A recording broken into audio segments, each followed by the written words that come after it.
प्रेम किसी को अपनी धारणा का कैदी नहीं बनाता। प्रेम किसी को अपने डर के अनुसार ढालना नहीं चाहता। प्रेम तो दूसरे की आत्मा के प्रति श्रद्धा है। श्रद्धा के बिना प्रेम अधूरा है। आकर्षण हो सकता है, मोह हो सकता है, आदत हो सकता है, लेकिन प्रेम नहीं। प्रेम में अगर श्रद्धा ना हो, प्रेम ही तो परमात्मा है। परमात्मा पर कितनी श्रद्धा होनी चाहिए। लेकिन हमें परमात्मा पर भी, चलो प्रेम को तो बहुत कम लोग हैं जो जान पाते हैं। बाकी लोगों को तो मोह ही होता है, आसक्ति होती है, लगाव होता है, आदत होती है, और उसे वो प्रेम का नाम दे देते हैं। तो चलो ठीक है कि प्रेम को तो कोई कोई जान पाया, लेकिन परमात्मा, वो तो सबको पता है कि परमात्मा है, सब मानते हैं, लेकिन श्रद्धा किसको है? वो अपने जैसे एक इंसान पर तो विश्वास कर लेता है, लेकिन परमात्मा पर श्रद्धा नहीं रख सकता। किसी भी मुश्किल समय में चारों ओर भीड़ इकट्ठी कर लेगा, सबको कहेगा, लेकिन वो अपने ही भीतर थोड़ी देर आंख बंद करके उस परमात्मा के चरण में नहीं झुक सकता कि आप मेरे अंग संग हो, अब आप ही करना, आप मेरे साथ हो, तो चिंता की क्या बात है।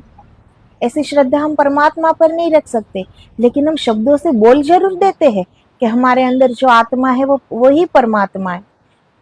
ये सिर्फ हम शब्दों से बोलते हैं, ये हम मानते नहीं।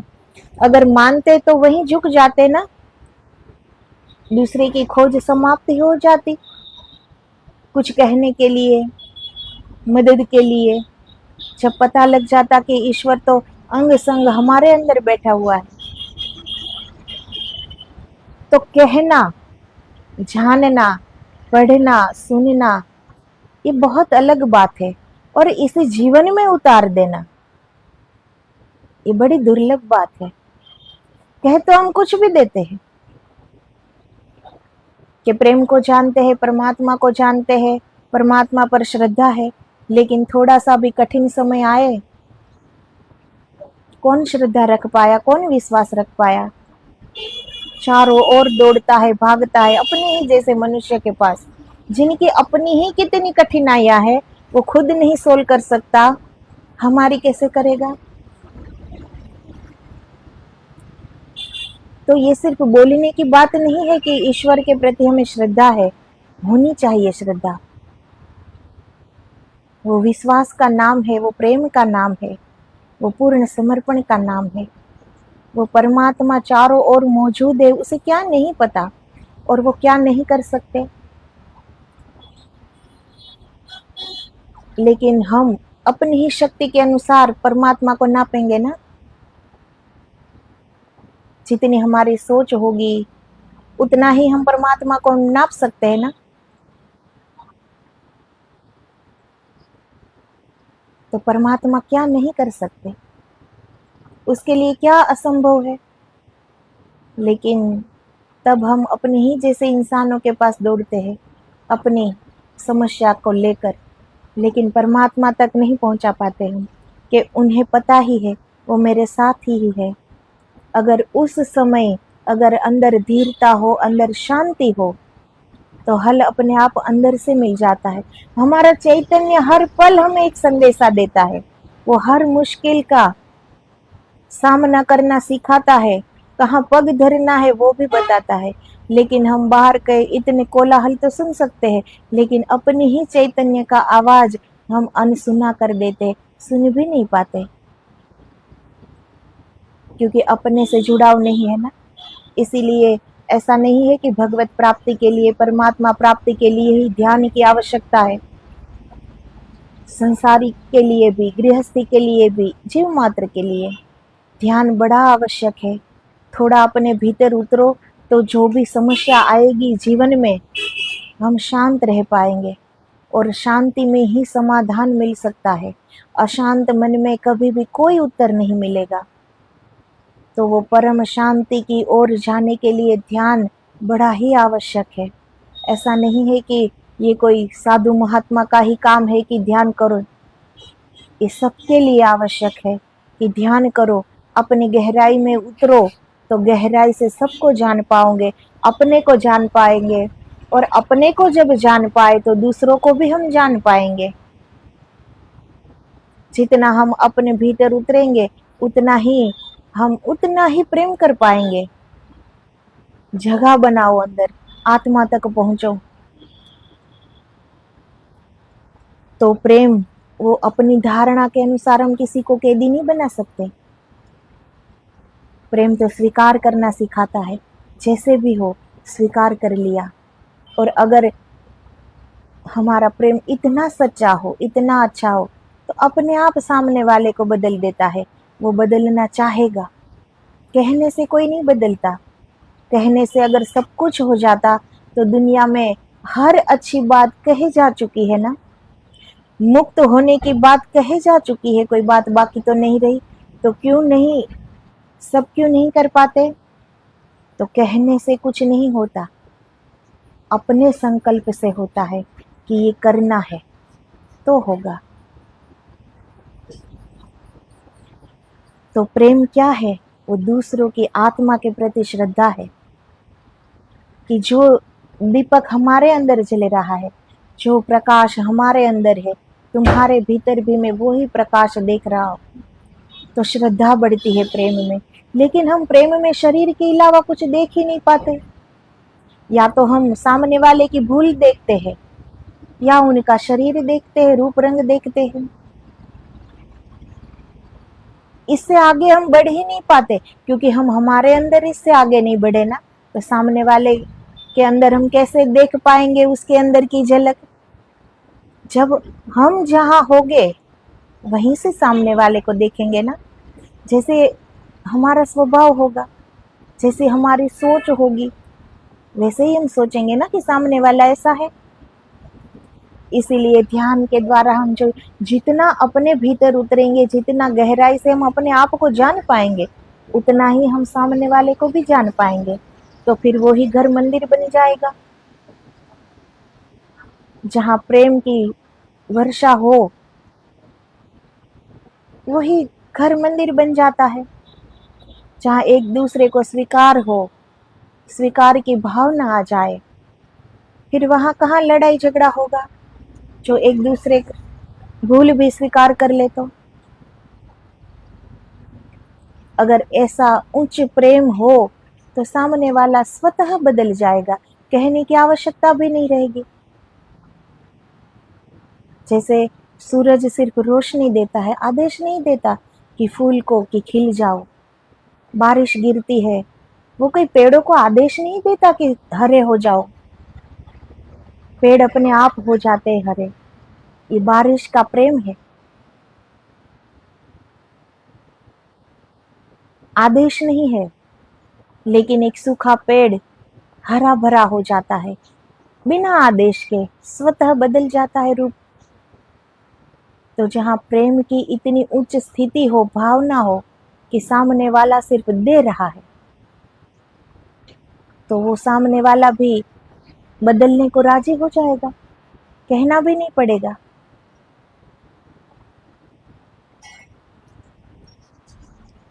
तो श्रद्धा का अर्थ है कि मैं तुम्हारे भीतर भी उसी दिव्यता को मानता हूं जो मेरे भीतर है।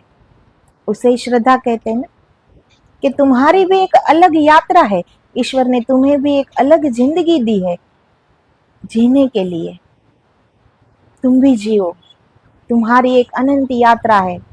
तुम भी आगे पैर धरो, तुम भी जियो।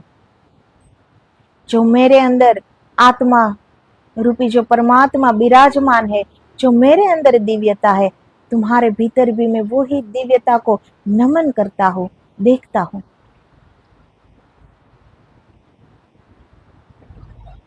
जो तुम्हें वस्तु नहीं समझता, मैं तुम्हें अपनी इच्छा का साधन नहीं बनाता।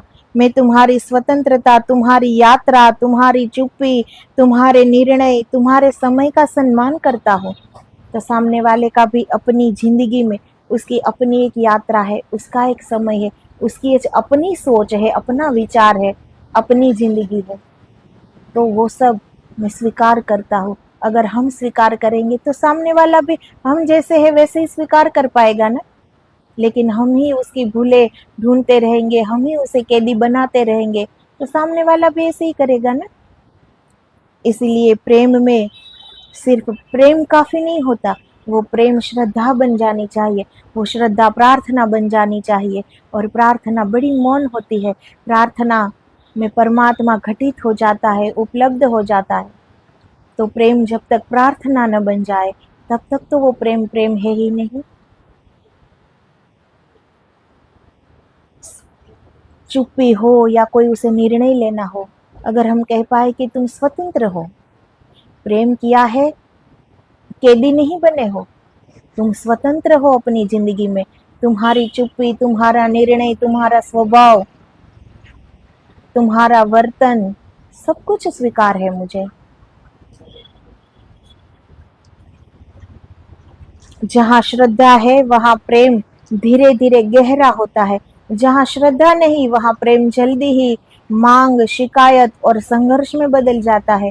प्रेम में सबसे अधिक चोट अपेक्षाओं से लगती है, सबसे अधिक चोट अपेक्षा से ही लगती है ना, कि हम ये चाहते हैं कि ये यही इसी तरह जीवन जीवे, जैसे मैं कहूँ, जैसे मैं कहूँ ऐसा ही बोले, जैसा मैं कहूँ वैसा ही वो करे।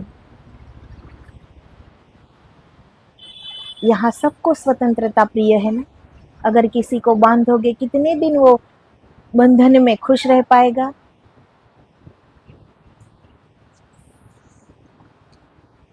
इसीलिए करना इतना चाहिए, पहले अपने आप को उस जगह पर रखो कि मुझे कैसा लग सकता है, तो सामने वाले को भी ऐसा ही लग रहा होगा। पहले स्वयं को उस जगह पर रख के देखो, फिर कुछ बोलो, फिर कुछ सोचो, फिर कहो। हम व्यक्ति से प्रेम कम करते हैं, अपनी कल्पना से अधिक करते हैं। हम एक छवि बना लेते हैं कि उसे ऐसा होना चाहिए, वो इतनी बार फोन करे, इतने शब्द बोले, ऐसा भाव दिखाए, ऐसे निर्णय ले, ऐसे साथ दे। और जब वास्तविक व्यक्ति हमारे कल्पना से अलग होता है तो हम कहते हैं कि प्रेम टूट गया। सच ये है कि प्रेम नहीं टूटा, कल्पना टूटी। हम कल्पना कर देते हैं ना, यही सब मार खा जाते हैं। लेकिन कल्पना हकीकत से सुंदर होती है, क्योंकि कल्पना हमारे धारणाओं के मुताबिक हम कर लेते हैं ना, वो हमारे मन की कल्पना है। लेकिन सामने वाला हमारे मन को तो नहीं जानता ना, उसका अपना एक मन है, उसकी अपनी एक जिंदगी है, उसकी अपनी एक सोच है। लेकिन कल्पना में सिर्फ हमारी सोच होती है, हम अपनी धारणा के मुताबिक उस व्यक्ति को देखते हैं कि वो ऐसा ही बोलना चाहिए, ऐसा ही करना चाहिए, ऐसे ही वो निर्णय ले, ऐसे ही मेरा साथ दे, वो इतनी बार फोन करे, इतनी बार मैसेज करे, और मैसेज में यही मुझे यही कहे। वो शब्द क्या लिखे वो भी हम अपनी धारणा के अनुसार हम कल्पनाएं संजो लेते हैं कि वो ऐसा ही करे। लेकिन सामने वाला हमारी धारणा नहीं है, वो एक अलग व्यक्ति है, उसका अपना एक व्यक्तित्व है, उसका अपनी एक जिंदगी है। और जब हम जो चाहे वो नहीं होता ना, तो हम कहते हैं कि प्रेम टूट गया। प्रेम नहीं टूटा, हमारी कल्पना टूटी। हमने जैसा चाहा वैसा वो कर नहीं रहा है, इसीलिए वो कल्पना टूटी, प्रेम नहीं टूटा। लेकिन हम क्या कहते हैं, प्रेम टूट गया। सच यह है कि प्रेम नहीं टूटा, कल्पना टूटी। व्यक्ति पहली बार दिखाई दिया, प्रेम वही शुरू होता है। आज तक जो हम देखते थे वो अपनी धारणा उसमें देखते थे कि ये यही करना चाहिए। लेकिन जब ये नहीं होता तो पहली बार वो व्यक्ति दिखता है, धारणाएं टूट जाती है, हमारी कल्पना टूट जाती है, तो फिर वो व्यक्ति दिखता है पहली बार, और तभी प्रेम शुरू होता है। जब तक हम अपनी ही खुशी के लिए किसी को ढूंढते हैं, किसी में अपनी खुशी के लिए ही सब कुछ करवाना चाहते हैं, तब तक तो वो व्यक्ति कहाँ है। तब तक तो हमारी खुशी ही सबसे महत्व की है ना, कि मुझे खुशी तभी मिलेगी जैसा मैं करूं, जैसा मैं सोचती हूँ वैसा ही हो, तो ही मैं खुश हूँ। अब शर्तों पे कभी प्रेम हुआ है क्या? प्रेम तो बेशर्त है, उसमें कोई शर्त नहीं होती। जहां कल्पना समाप्त होती है यदि तुम किसी को सच में प्रेम करना चाहते हो तो उसे अपनी कहानी का पात्र मत बनाओ, उसे अपने जीवन में एक जीवित आत्मा की तरह आने दो। सच में अगर किसी को प्रेम करना चाहते हो ना, कोई धारणाएं मत बनाओ, उसे अपनी कहानी का पात्र मत बनाओ कि ऐसे ही उसे करना चाहिए। उसे इस तरह स्वीकार करो, उसकी आत्मा को स्वीकार कर लो कि वो भी एक जीवित इंसान है, उसकी अपनी भी धारणा है, अपनी सोच है, अपना विचार है। उसे एक जीवित व्यक्ति की तरह उसे अपनाओ, अपनी कल्पनाओं के पात्र की तरह न अपनाओ कि वो ऐसा ही करे। तुम्हारी फिल्म का कोई हीरो के हीरोइन नहीं है, वो अपनी यात्रा का यात्रिक है। तुम्हारी अपेक्षा का भार किसी की भी प्रेम को थका देता है। अब हम कितनी मांग होती है, कितनी शिकायत होती है, कितनी भूलें निकल जाती है।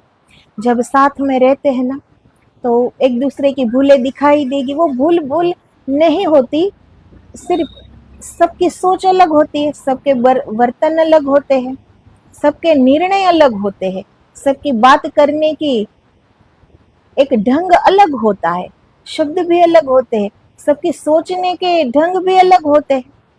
अब कोई एक जैसे तो होते नहीं। एक ही माँ बाप के दो संतान हो तभी तो सब कुछ तो नहीं मिल सकता ना, अलग अलग ही होता है, जबकि वो एक ही माँ बाप के संतान है। तो जो दो लोग मिलते हैं वो तो दो अलग परिवार के ही है। उसकी परवरिश अलग है, उसकी सोच अलग है, उसके माता पिता अलग है, वो तो अलग, तो सब अलग ही रहेगा ना। तो वो अपनी यात्रा का यात्रिक है, वो कोई हमारी कल्पना का कोई हीरो थोड़ी है कि हम जो चाहे वो उनसे करा ले कि तुम्हें यही करना है। तो ये जो अपेक्षाओं का भार होता है ना, वो प्रेम को थका देता है। कितने दिन तक वो करेगा? ये फिर वो बोझ बन जाता है ना, वो रिश्ता बोझ बन जाता है फिर। और बोझ कितने दिनों तक कोई ढोए? प्रेम को सांस लेने दो, प्रेम को मौन की जगह दो, प्रेम को गलतियों की भी जगह दो, प्रेम को सीखने की जगह दो, प्रेम को अपने अपने समय की धूप और छाया में दोनों में पकने दो। इसे पकने दो, समय दो। अगर गलती करे तो करने दो, उस गलतियों से वो सीखेगा। उसे सीखने का मौका तो दो, उसे मौन होने का मौका दो, उसे कुछ बोलने का मौका दो। उसकी भी क्या इच्छा है वो सुनने का, तुम सुनो तो सही। सिर्फ अपने ही कहे जा रहे कि ऐसा ही करो, ऐसा ही कहो, ऐसे ही रहो, ऐसे ही जियो, लेकिन उसकी भी तो सुनो। उस प्रेम को पकने दो। सच्चा प्रेम होगा तो दोनों बदलने को राजी हो जाएंगे, एक दूसरे की तरह दोनों हो जाएंगे। जबरन नहीं हो सकते कोई, प्रेम में जबरदस्ती नहीं चलती। प्रेम को अपने अपने समय की धूप और छाया में दोनों में पकने दो।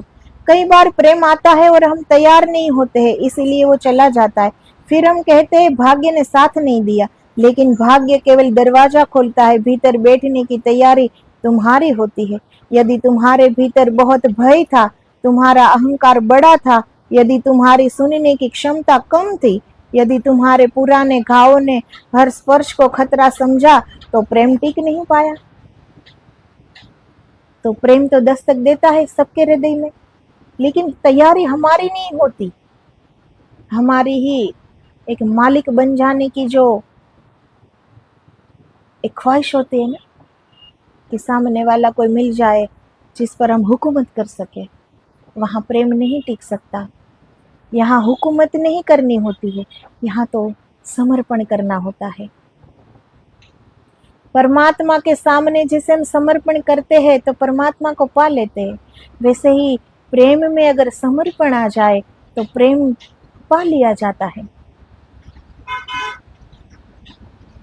लेकिन हमारी सुनने की क्षमता नहीं होती, हम सामने वाले को सुन नहीं पाते, हम उसकी एक अलग यात्रा को देख नहीं पाते, हम उसके एक अलग व्यक्तित्व को स्वीकार नहीं कर पाते, हम उसकी सोच को स्वीकार नहीं कर पाते। फिर कहते हैं कि भाग्य ने साथ नहीं दिया। भाग्य तो मिलवाने का काम करता है, लेकिन निभाने का काम तो व्यक्ति को खुद ही करना पड़ेगा। इससे रोना नहीं, इससे सीखना। प्रेम कभी व्यर्थ नहीं जाता। जो प्रेम चला गया वह भी तुम्हें कुछ सिखा के गया। वह बता कर गया तुम्हें भीतर किन जगहों पर प्रकाश लाना है। अगर प्रेम चला जाता है तो रो नहीं, उसे सीखो कि क्या क्या भूले की और वो चला गया। अभी कहाँ कहाँ दोष है, कितनी कमियां है, प्रकाश डालो उस पर, सीखो। उस सारे दोषों को, उस अहंकार को दूर करो। जीवन में हर प्रेम अंतिम नहीं होता, लेकिन हर प्रेम महत्वपूर्ण हो सकता है।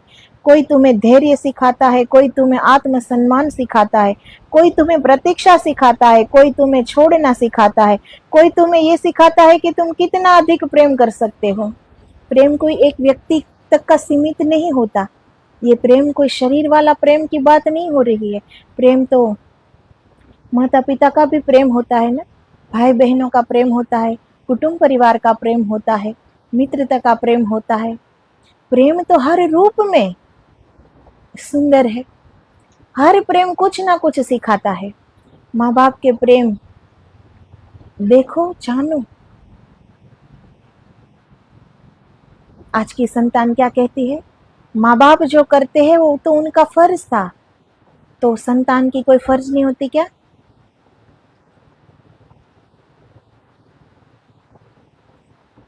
माँ बाप ने कितना सहा, अपना जीवन भूल गए एक संतान को बड़ा करने में। अपनी कितनी ही अपेक्षाओं, उसे उसकी उसकी भी अपनी एक जिंदगी होगी ना, वो भी पति पत्नी होगे ना। माँ बाप वो हमारे हैं, लेकिन वो आपस में तो वो भी पति पत्नी है ना। उसकी भी अपनी जिंदगी होगी, उसकी भी अपनी अपेक्षाएं होगी ना, उसकी भी अपनी इच्छाएं होगी।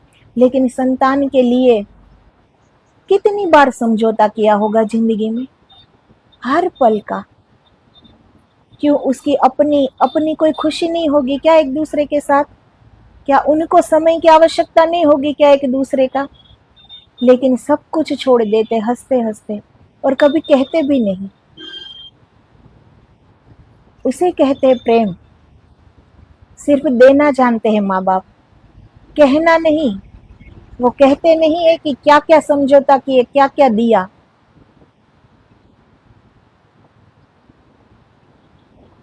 लेकिन घड़ी भर के बैठ के संतान को भी सोचना चाहिए ना कि माँ बाप ने क्या क्या दिया है।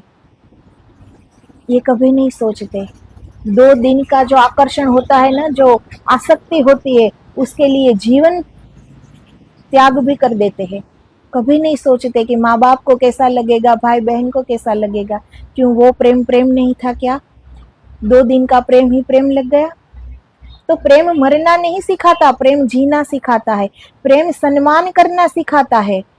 प्रेम तो हृदय का द्वार खोल देता है। प्रेम तो हर रूप में, फिर प्रेम हमें समझ में आता है ना। फिर अगर प्रेम किया है तो सबका प्रेम समझ में आएगा। माँ बाप का, भाई बहन का, कुटुंब परिवार का, मित्रता का, जिसने भी प्रेम दिया है सबका प्रेम समझ में आना चाहिए ना।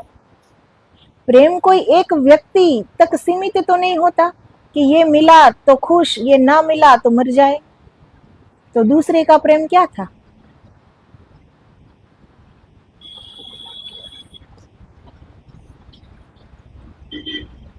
तो जीवन में जो भी, जिसका भी प्रेम हो, अगर तुम सीखना चाहो तो हम सीख सकते हैं ना। सबसे सीख सकते हैं। अपने माँ बाप से सीख सकते हैं कि सिर्फ देना जानो, कहना नहीं। कितना कुछ किया होगा, हम सोच भी नहीं सकते। उस समय क्या संजोग रहे होंगे, क्या सिचुएशन रही होगी, कितनी पीड़ाएं होगी, हम समझ भी नहीं सकते। वहां वहां हंसकर माँ बाप ने संतान को पता भी लगने नहीं दिया होगा कि क्या कुछ सह गए वो उनके लिए। सीखो उनसे, अपने बड़े बड़े भाई बहन से, छोटे भाई बहन से, मित्र से। दुनिया में हर हर जीव मात्र से, हर जीव मात्र में ऐसे ऐसे गुण होते हैं जो सीखने जैसे होते हैं।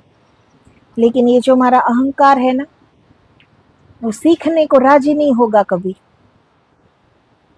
सिखाने को तो हम बहुत तत्पर रहेंगे कि मुझे ये पता है, ऐसे जियो, ऐसे करो। मुझे पूछा होता तो मुझे सब मालूम है। ये जो हमारा अहंकार है ना, वो हमें कभी कुछ सीखने के लिए राजी करता ही नहीं। इसीलिए इस अहंकार को छोड़ो, सबसे सीखने की कोशिश करो। यहाँ सबके पास एक ऐसा गुण होता है, अलग अलग सबके पास, लेकिन वो दृष्टि भी तो होनी चाहिए कि गुण दिखे। भूल तो तुरंत दिख जाती है, लेकिन गुण नहीं दिखते। तो जिसका हृदय में प्रेम होगा ना, वो गुण देखेगा, और जिसके हृदय में दोष ही दोष हो गए ना, वो भूल देखेंगे। जो अपने अंदर होगा वही सामने वाले में दिखाई देगा ना।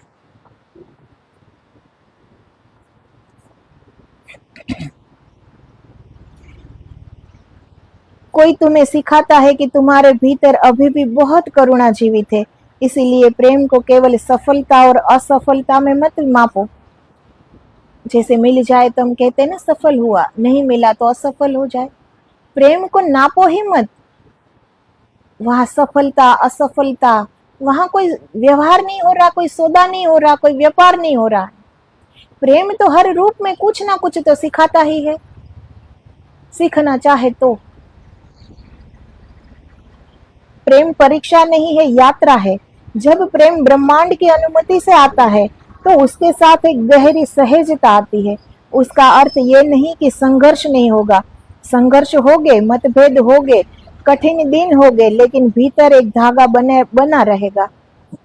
अगर हम ये माने कि ये प्रेम, ये ब्रह्मांड की एक वरदान है।